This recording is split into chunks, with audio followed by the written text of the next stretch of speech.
Warm hello from Insight Meditation Center in Redwood City. And it's so wonderful that you're here to go along with us in this meditation.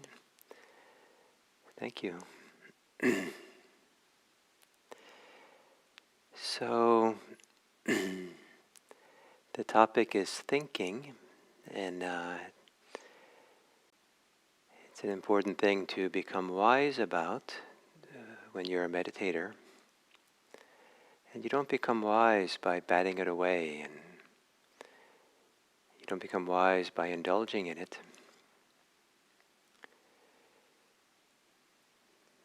You become wise by looking at it, seeing it clearly, where the emphasis should be on the word clear, seeing it really clearly, clear seeing. And I think that, some people are so identified with their thinking that they are synonymous with their thinking, their identity, their sense of who they are, their very beingness is associated with thinking. And it gives thinking a lot of authority, because sometimes in thinking, whatever I think is part of who I am, and therefore it needs to be true, it is true. My opinions, my views, my everything. So I am, therefore I think, is the famous French philosopher's saying. And Buddhism wouldn't say that. Thinking is just one part of the vast world of our psychophysical functioning. And it's not anymore warrants identifying with as being mine as your finger clipping. Once you've clipped your fingers, you hold up your finger clipping and say, this is me, look here, here I am, I'm going to keep it close. Maybe thoughts, once they've been thought out, once they've appeared in consciousness, are simply the finger clippings of the mental processes we have. We give them a lot of credibility, a lot of importance. So one of the ways of sitting with meditation and with thinking is to, when we think, to turn the attention fully onto the thinking and look thinking right in the eye, to really observe thinking without justifying it, without condemning it, without being for it or against it, but taking it as a fully warranting attention as anything else. If there was a wonderful bird singing outside, the bird song coming through the window, some people might take that as a delightful object of meditation, just listening, fully listening. In the same way, we can just watch, listen, look at directly. Oh, this is thinking.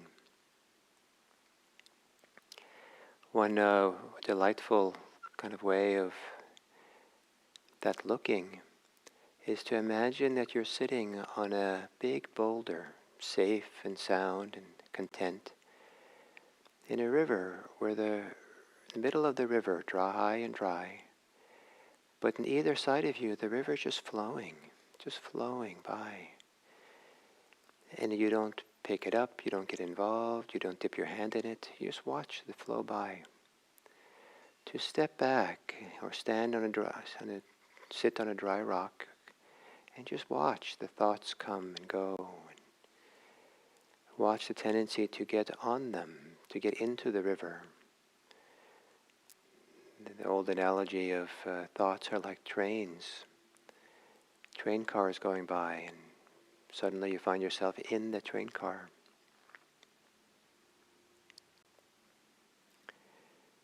Just watch. So, and if you want to identify with something as being you, for the purposes of this meditation, Don't have it be your thinking. Have it be the observation of thinking. Settle back, relax, and just observe and see. If thinking is not predominant, stay with your breathing. Meditate as usual. But then when thinking picks up, do this exercise of just turning and looking directly at it. Recognize, oh, this is thinking. As if the thinking is apart from you, not really you. If anything, the observer is you. Just see it. Let it run by you like you let a river run by, flow by. So taking an upright meditation posture, either literally or metaphorically, one that has a little bit of energy in it, a little bit of alertness in the posture. Maybe being a little careful with the spine so that the spine feels a little alert. You're aware of the spine, the aliveness of it.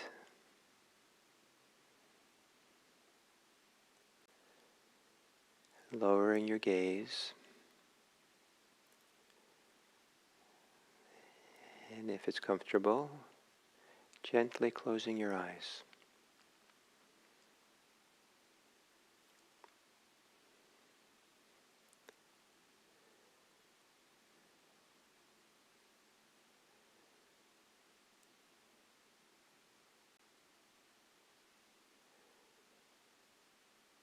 And then taking a few long, slow, deep breaths.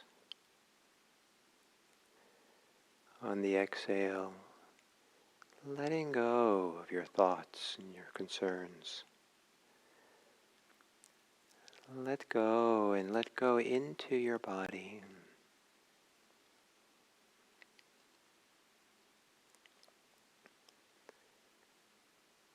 Deep breath in, relaxing the body.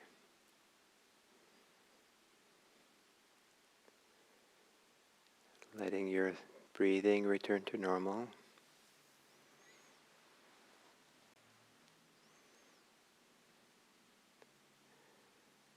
And on the exhale,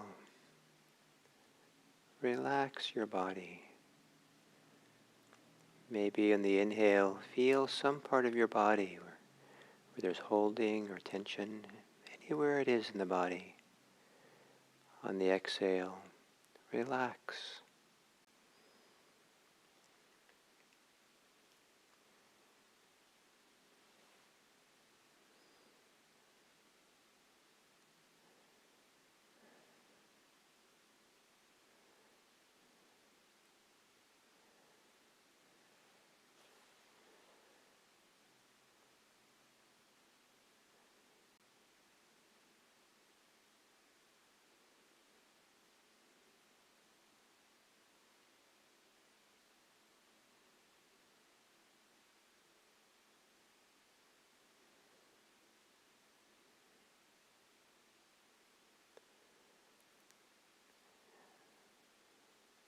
And then taking a few moments here to allow yourself to think, but look thinking right in the eye.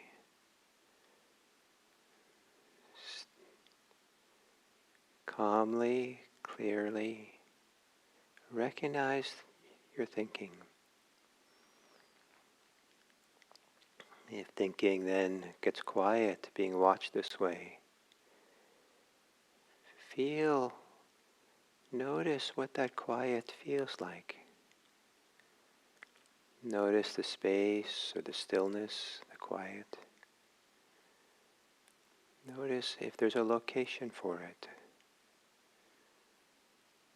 Is there any tension associated with it? If there is, relax.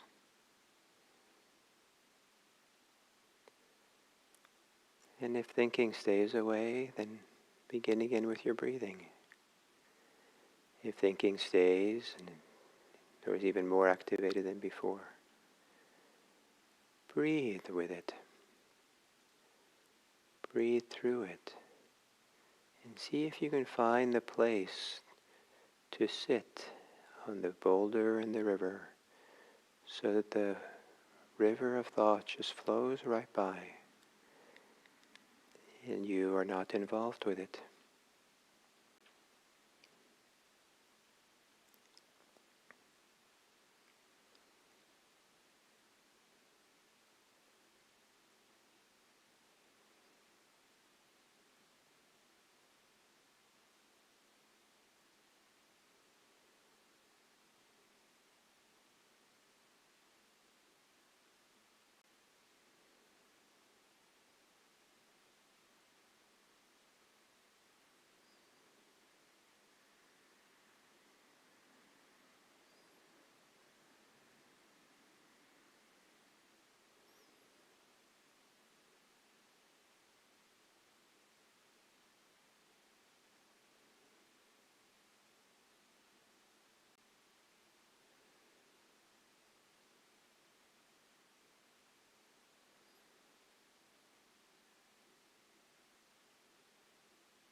And looking clearly at thinking, and stepping away and being on that dry boulder, it can be helpful to label the thinking as thinking, or remembering, talking, planning. The label is not so important. What's important is the way the label helps you step away and not be so glued to the thinking.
And then taking a few moments to feel any tension that exists in your body, any holding, tightness.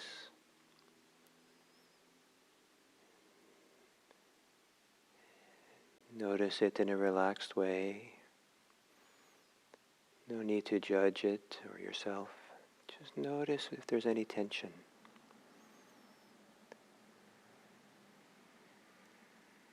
And then in the next 3 exhales, see if you can relax that tension and any tension right down to the core of your being.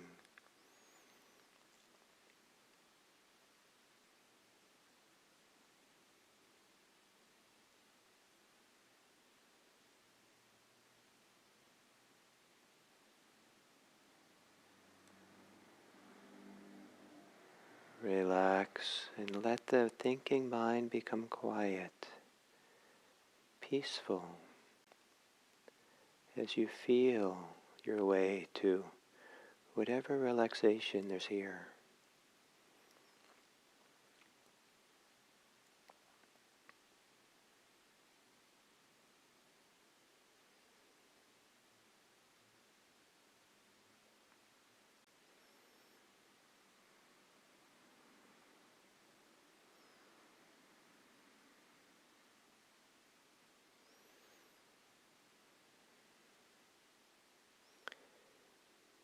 And then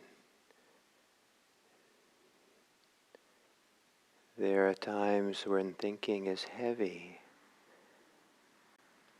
and sometimes when it's very light. It's heavy when we identify with it, and lighter when we let it be. And lightly, see if you can allow for some light thoughts. Almost not thinking at all, but the light thoughts that arise, or might arise, in the wake of these words that I will speak.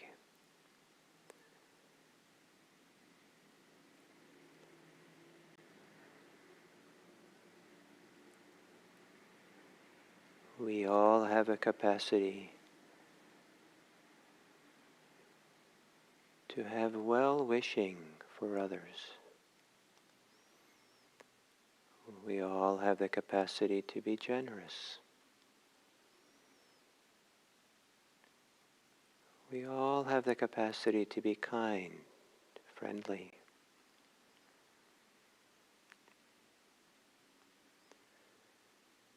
We all have the capacity to love, even if it's ever so slightly.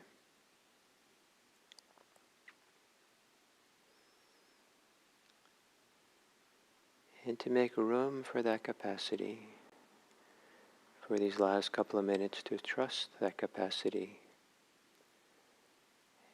and allow perhaps there to bubble up very simple, light thoughts of goodwill. It could take the form of just appreciating how wonderful it would be if others were happy, peaceful, and safe.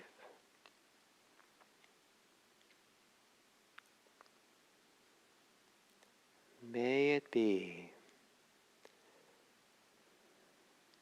that all beings are happy. May all beings be safe. May all beings be peaceful. May all beings be free.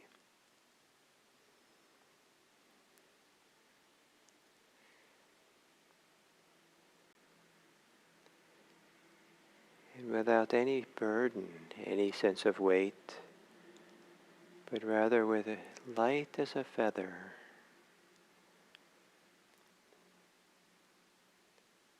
may it float from us the wish to contribute to that as a possibility. May we go through the day doing whatever is easy and light for the welfare and happiness and well-being of others.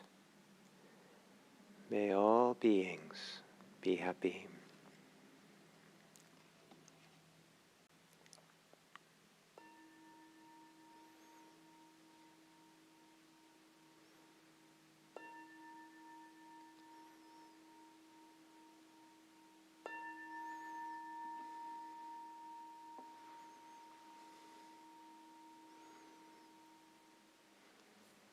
Thank you.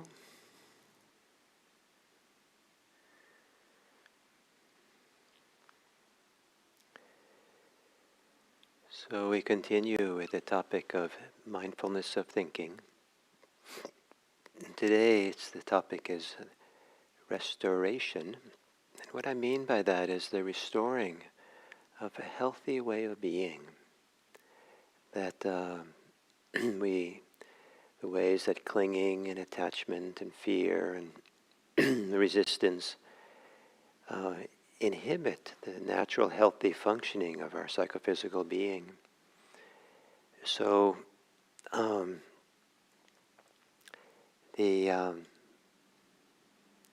as we kind of no longer are carrying the burden of our attachments, carrying the burden of our responsibilities, we can still have responsibilities, but to be weighed down by them. To be able to shed a lot of the attachments that we have and preoccupations is a way to allow a healthy functioning. And so meditation operates, for some people, a little bit like if you're dirty, you take a shower and you're clean. And so meditation is a way of cleansing the mind, the spirit, the heart.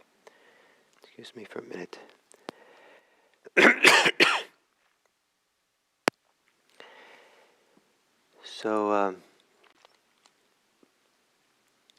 So how does this relate to thinking?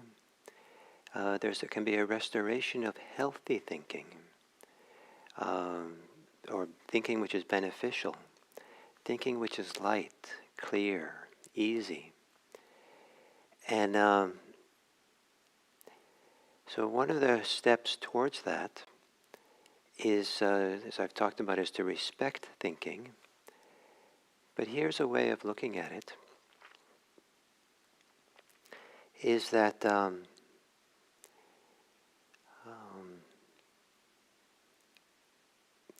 everything that we are is made up of parts. And so thinking is made up of parts. It's part emotions, part physical tensions, part motivations, part our memories and our associations.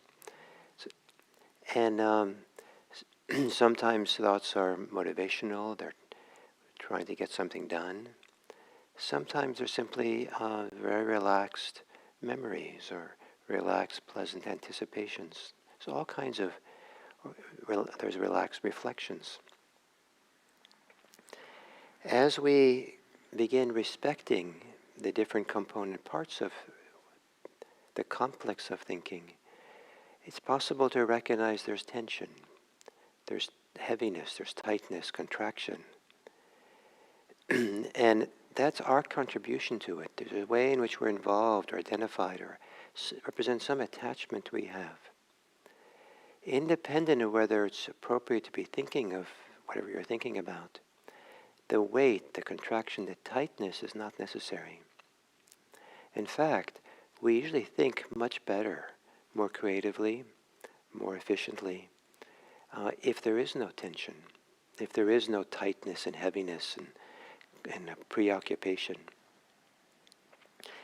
And so to begin letting go and allowing thinking to be free of our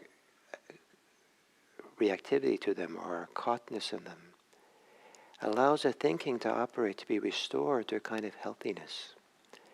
to think without fear, to think without hate, to think without desire, wanting something. It's maybe unimaginable because those are so much part and parcel of our thinking.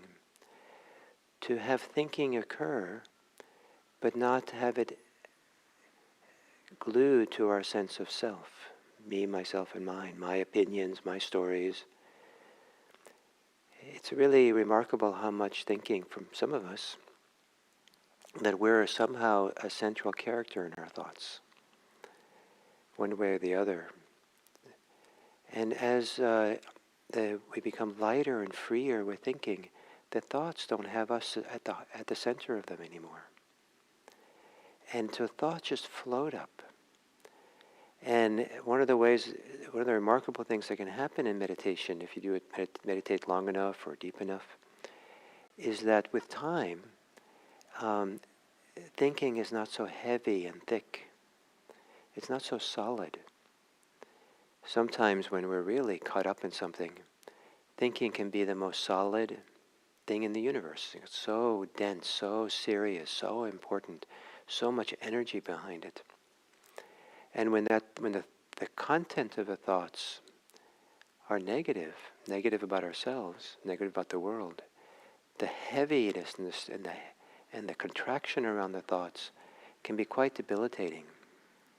They say that one of the leading causes of depression is rumination, just kind of churning away with the same kind of thoughts over and over again that are negative self-talk. So to begin to put that to rest, to not identify with them, not be involved in it.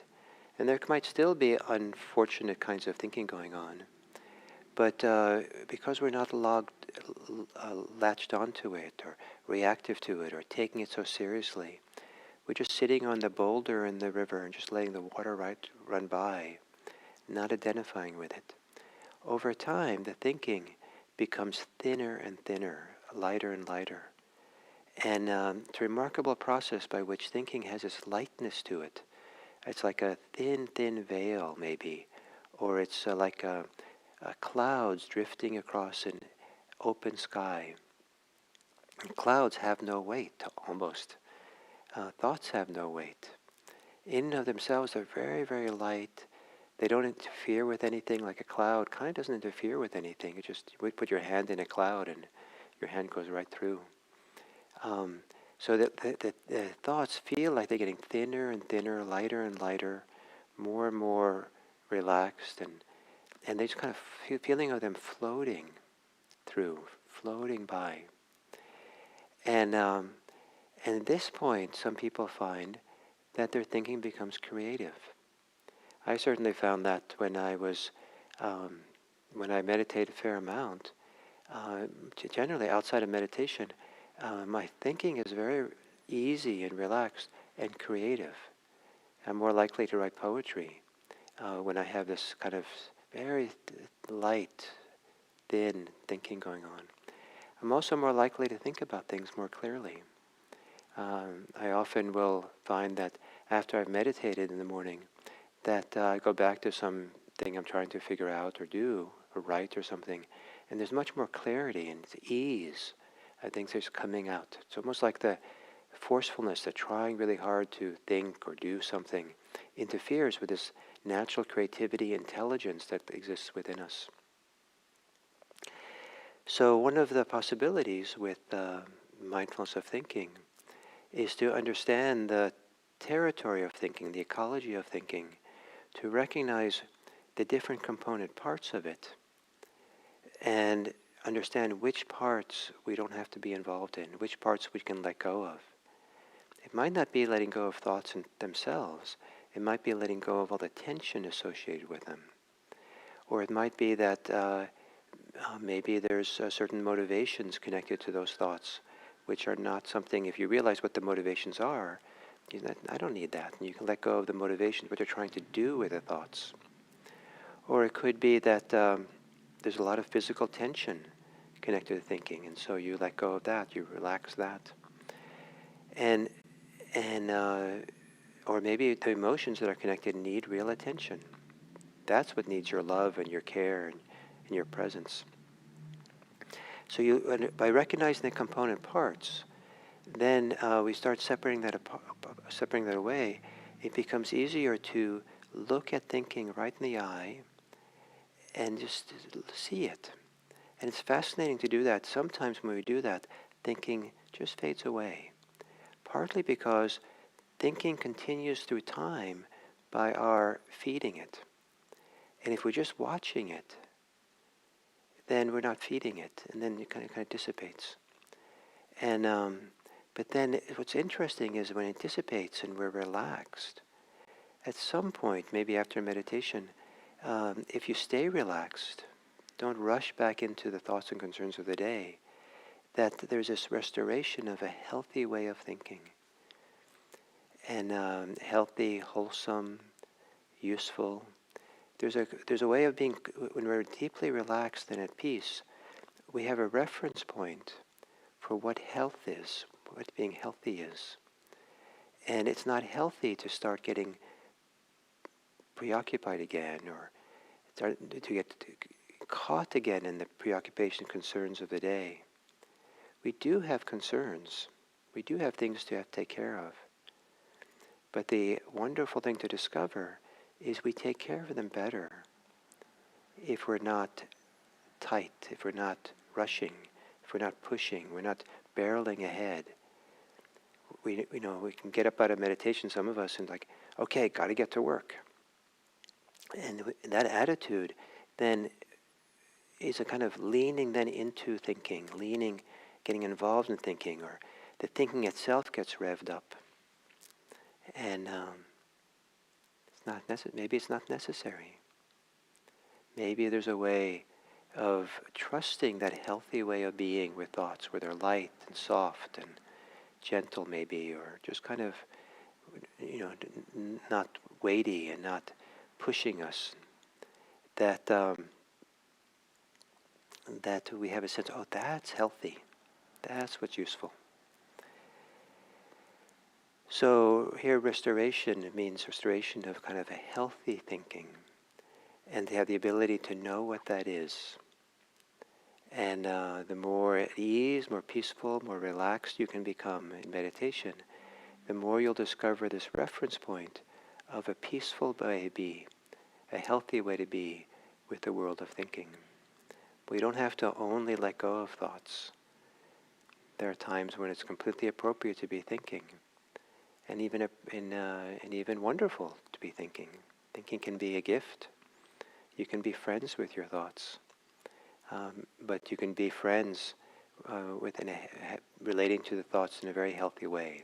The thoughts themselves can just feel healthy, and it's actually possible to have thoughts which feel nourishing, that feel supportive, that feel onward leading to greater peace. So, thank you. We have one more day on thinking, and then tomorrow I'll talk a little bit about the plan for next week and kind of how to continue this series. So, may you today discover something new about healthy thinking. Thank you.